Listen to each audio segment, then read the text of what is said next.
Hello students, आज का जो क्लास है वो है एक नया चैप्टर। ठीक है, नाम क्या है? कंपाउंड प्रोपोर्शन यानी मिश्र समानुपात। ठीक है, तो चलिए सबसे पहले हम लोग चैप्टर का नाम लिख लेते हैं, उसके बाद हम लोग डिस्कस करेंगे इस चैप्टर के बारे में। ठीक है, मिश्र समानुपात।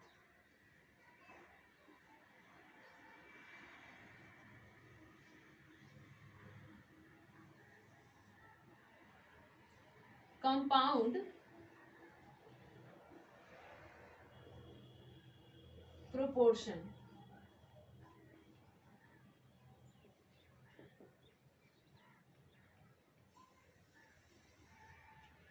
आज का जो पार्ट है ये है पार्ट 1।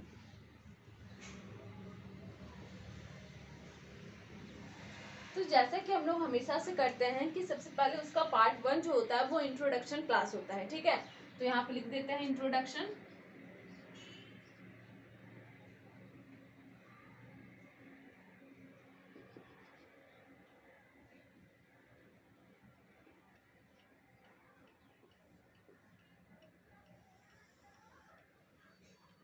तो इस चैप्टर में सबसे पहले अभी हम लोग का थोड़ा सा बस थ्योरी है, वो थ्योरी को हम लोग कर लेंगे, उसके बाद हम लोग इसका प्रैक्टिकल क्वेश्चन में जाएंगे। ये जो चैप्टर है यानी मिश्र अनुपात जो चैप्टर है वो बिल्कुल भी हार्ड नहीं है। इसका आप जितना भी क्वेश्चन बुक में देखेंगे सारा एक ही जैसा मिलेगा, थोड़ा मोड़ा बस चेंजिंग रहेगा, बाकी सब आपको सिमिलर रहेगा।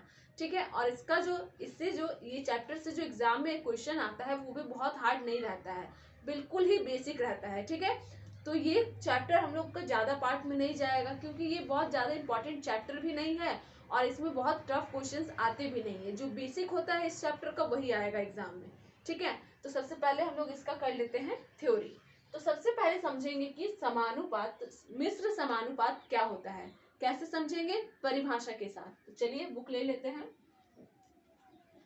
मिश्र समानुपात क्या होता है, यहाँ पे हेडिंग लिख लेते हैं, मिश्र समानुपात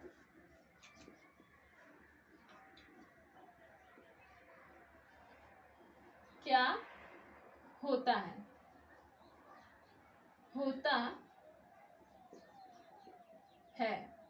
ठीक है, अब हम लोग समझेंगे इसका परिभाषा को। तो ऐसे समानुपात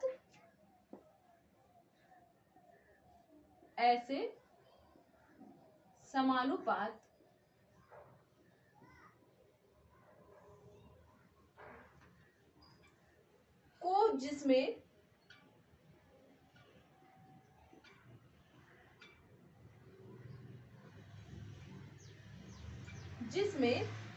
दो से अधिक अनुपात हो, दो से अधिक समानुपात हो।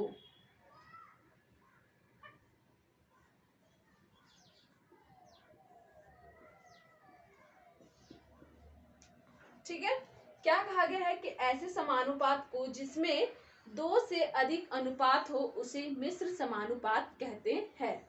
ठीक है, समानुपात और अनुपात दोनों में डिफरेंस क्या है ये तो मालूम हो जाना चाहिए क्योंकि इसका हम लोग एक चैप्टर पढ़ चुके हैं।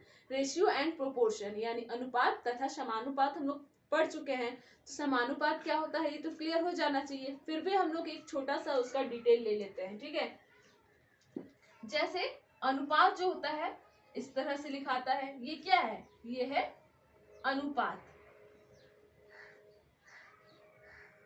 इंग्लिश में हो जाएगा रेशियो।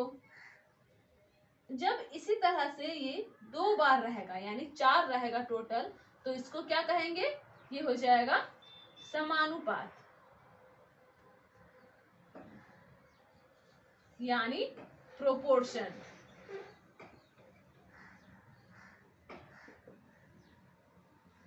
अब अनुपात और समानुपात इसका एक अलग से हम लोग का डिटेल में एक चैप्टर बन चुका है, तो ये तो एकदम क्लियर हो जाना चाहिए। ठीक है, जो स्टूडेंट्स ये क्लास किए हैं, रेशियो एंड प्रोपोर्शन क्लास किए हैं, उनके लिए ये बिल्कुल इजी हो जाएगा।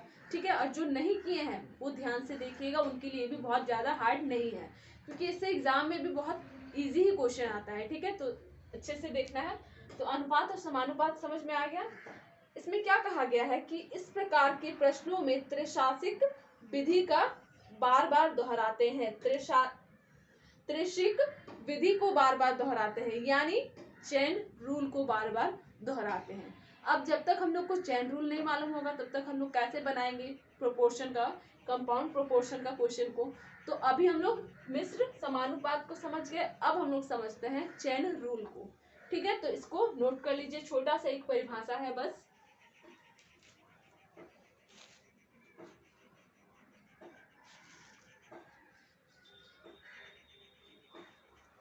अब समझ लेते हैं चेन रूल को।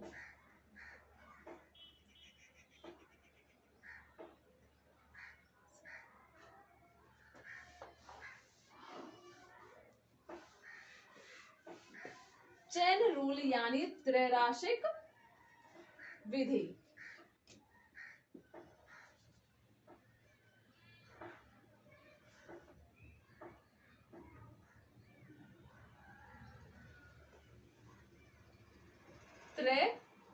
त्रैराशिक विधि, ठीक है, यानी चेन रूल।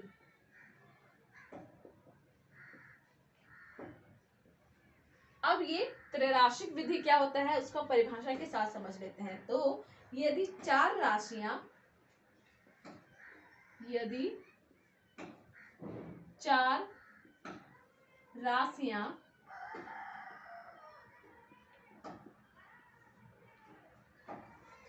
समानुपाती हो,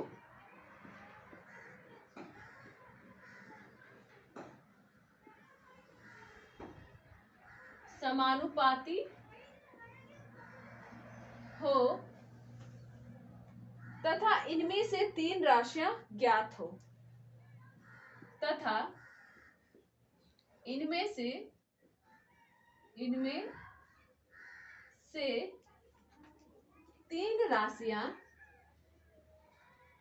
तीन राशियां ज्ञात हो तो चौथी राशि को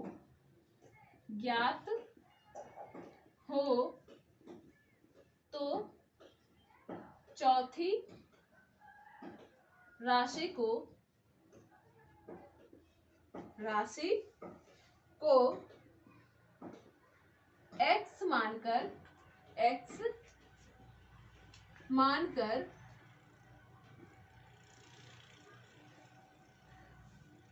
समानुपात के गुण का प्रयोग करके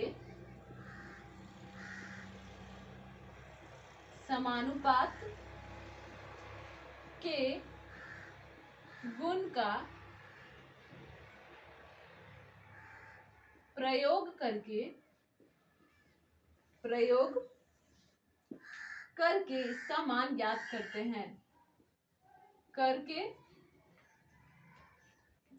इसका मान ज्ञात करते हैं।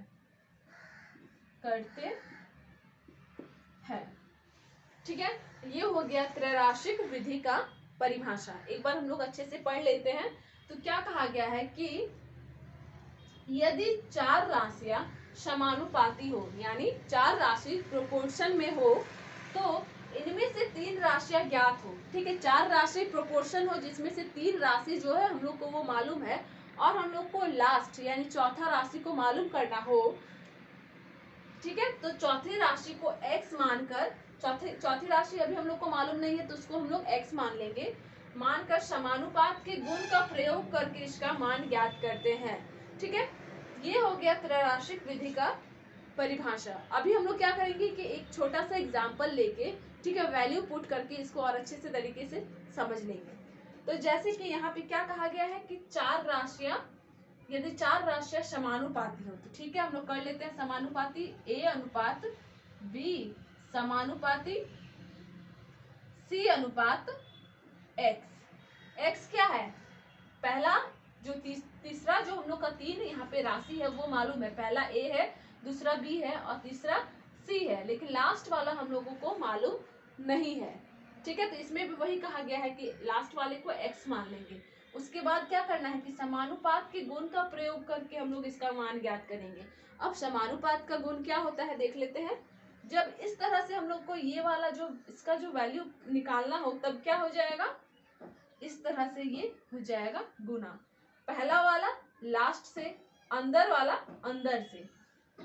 ठीक है, तो यहाँ पे क्या हो जाएगा, a इंटू एक्स बराबर b इंटू सी। ध्यान में रखना है चेन रूल क्या होता है, बाहर वाला है, ये बाहर है, ये भी बाहर है, बाहर का बाहर वाले से, अंदर का अंदर वाले से। ठीक है, तो यहाँ पे ये गुना कर देंगे a into X b into C, बीच में क्या हो जाएगा, बराबर हो जाएगा। अभी हम लोग को निकालना है x, तो हम लोग को ये a को तो उधर ले जाना पड़ेगा। अब a यहाँ पे गुना में है तो बराबर के साइड जाके ये बटे में हो जाएगा, तो x बराबर यहाँ पे हो जाएगा b इंटू सी बटा a। ठीक है, इस तरह से हम लोग को x का मान निकाल लेंगे। ठीक है, तो ये होता है चेन रूल यानी त्रैराशिक विधि। ठीक है, ये समझ में आ गया, इतने अच्छे से आप लोगों को डिटेल के साथ बताया गया है, तो अब तो ये इसमें कोई डाउट नहीं होना चाहिए।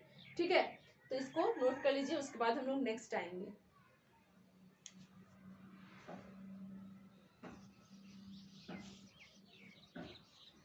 नेक्स्ट हम लोग पढ़ने वाले हैं सीधा अनुपात और विलोमानुपात। ये दोनों जो है टॉपिक काफी इंपॉर्टेंट है, तो इसको नोट कीजिए, फिर हम लोग पढ़ेंगे सीधा अनुपात क्या होता है।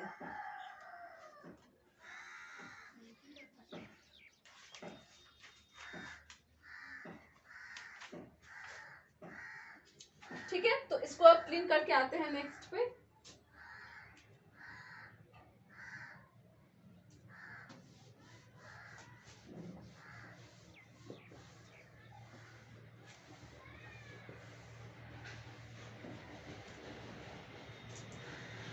तो नेक्स्ट है हम लोगों का सीधा अनुपात।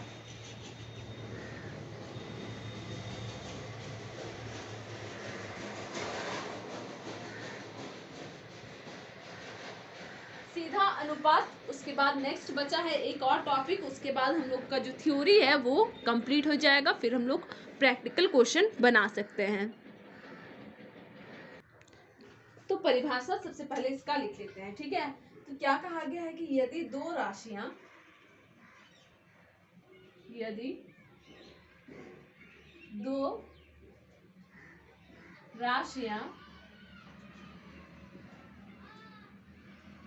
इस प्रकार हो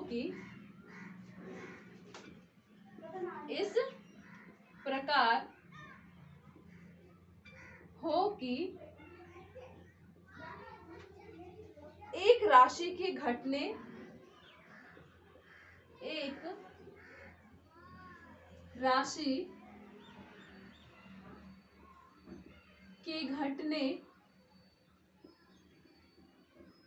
घटने या बढ़ने, ठीक है, या बढ़ने को ब्रैकेट में रखना है, या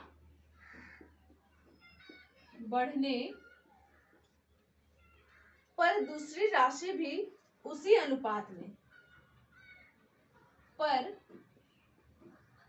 दूसरी राशि भी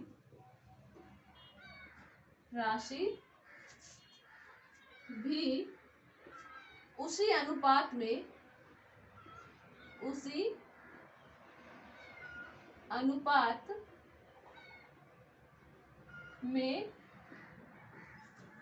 घटे या बढ़े,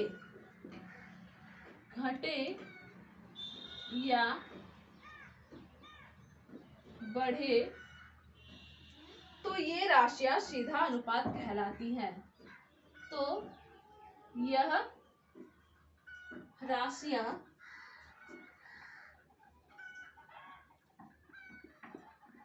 सीधा अनुपात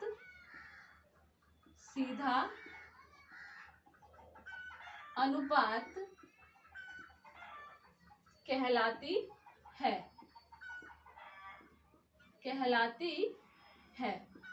इसका जो डेफिनेशन है, परिभाषा जो है, ये बिल्कुल इजी है, ऐसा लिखा गया है कि हम लोग अपने से भी समझ सकते हैं कि इसका मतलब क्या निकल रहा है। ठीक है, तो सबसे पहले अभी हम लोग पढ़ लेते हैं। तो कहा गया है कि यदि दो राशियां इस प्रकार हो कि एक राशि के घटने या बढ़ने से दूसरी राशि भी उसी अनुपात में घटे या बढ़े, तो इसको क्या कहते हैं? इसे कहते हैं सीधा अनुपात। ठीक है, जैसे कि हम लोग मान लेते हैं, यहाँ पे ले लेते हैं एक एग्जाम्पल कलम का। एक कलम का दाम यहाँ पे है 10 रुपया, यहाँ पे दाम लिख देते हैं यानी प्राइस। एक कलम का दाम 10 रुपया, तो 2 कलम का दाम हो जाएगा 20 रुपया, 3 कलम का दाम हो जाएगा 30 रुपया, 4 कलम का दाम हो जाएगा 40 रुपया। तो इससे हम लोग को क्या समझ में आ रहा है कि जब कलम का जो क्वांटिटी है वो बढ़ रहा है तो कलम का प्राइस भी बढ़ रहा है। ठीक है, कलम बढ़ा रहे हैं तो कलम का दाम भी बढ़ते जा रहा है। ऐसा तो नहीं है कि कलम हम लोग बढ़ा रहे हैं तो इसका दाम घट रहा है, वैसा नहीं है। इसमें क्या है, इधर बढ़ रहा है तो इधर भी बढ़ रहा है। ठीक है, ऐसे सिचुएशन में क्या होगा, सीधा अनुपात यानी कि डायरेक्ट प्रोपोर्शन। ठीक है, तो ये समझ में आ गया। अब हम लोग समझेंगे विलोमानुपात क्या होता है, तो इसको लिख लीजिए, उसके बाद हम लोग आएंगे नेक्स्ट पे।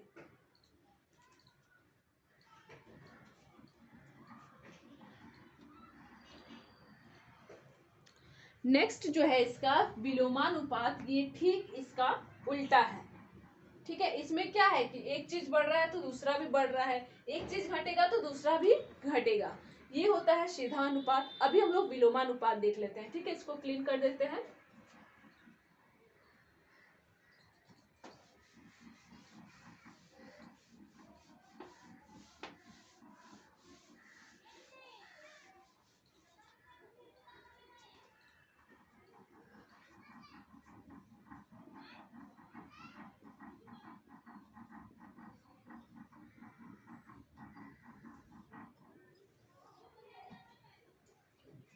यदि दो राशियां इस प्रकार हो, यदि दो राशियां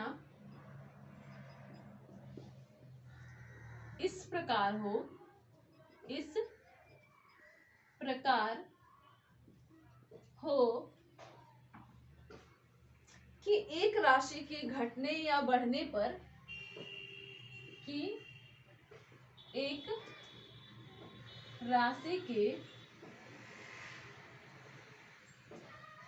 घटने या बढ़ने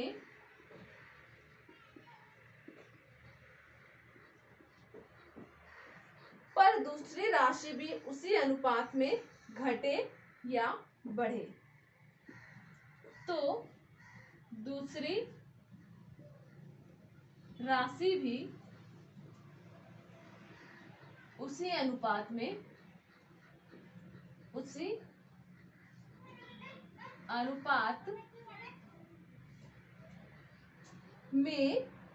घटे या बढ़े।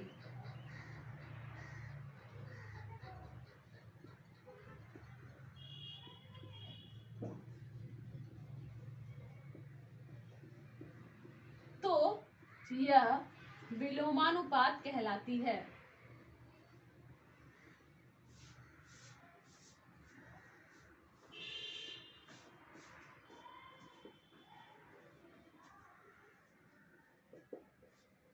ठीक है, ये क्या हो गया, ये ठीक उसका उल्टा है। क्या कहा गया है कि यदि दो राशियां इस प्रकार हो कि एक राशि के घटने या बढ़ने से दूसरी राशि घटने की जगह क्या है, बढ़े, और बढ़ने की जगह है घटे, तो यह विलोमानुपात कहलाती है। उसमें हम लोग क्या देखे थे, कलम का दाम, कलम को जैसे जैसे बढ़ा रहे हैं तो कलम का दाम भी वैसे वैसे बढ़ रहा है। इसमें क्या होगा, एक चीज बढ़ेगा तो दूसरा चीज घटेगा, दूसरा चीज घटेगा तो पहला चीज बढ़ेगा। ठीक है, तो ये ठीक उसका उल्टा है। तो ये हो गया हम लोगों का मिश्र समानुपात का सारा थ्योरी कंप्लीट हो गया है, ज्यादा थ्योरी इसमें नहीं है।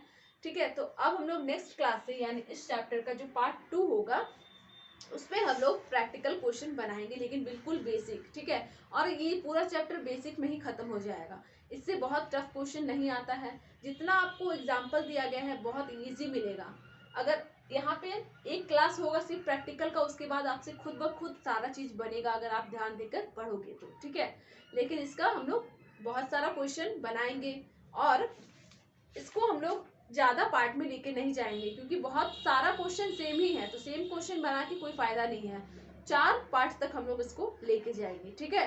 तो आज जितना बताया गया है उसको पढ़ना है, हो सके तो अपने से कुछ एग्जाम्पल भी बना के रखिए, ताकि अगले क्लास में आपको समझने में आसानी हो, ठीक है। तो आज का क्लास यहीं पे समाप्त होता है।